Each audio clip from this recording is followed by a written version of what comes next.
And I always think of ego as like the separate self, right? A lot of times it can tell us like separate, meaning, okay, we're better than other people or we're not as good as other people. And that's what ego will do. And so that's what Well, basically either you were way, saying, yeah. those weird little stories that ego will tell us are to keep the separate self intact, for us to keep thinking that we're separate from others or we're separate from source or That's we're good. Yeah. we're in some sort of separation consciousness is really what ego does. And it also plays the roles that you were sharing, so many roles, right? Like the safety role, the identity role, and the protection role comes to me. The Mm. logistics, yes, the keeping us alive is part of the safety role.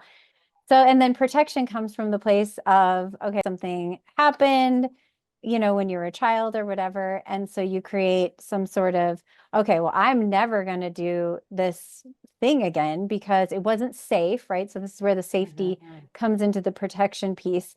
And so your ego will create some sort of a belief that's going to protect you in the future.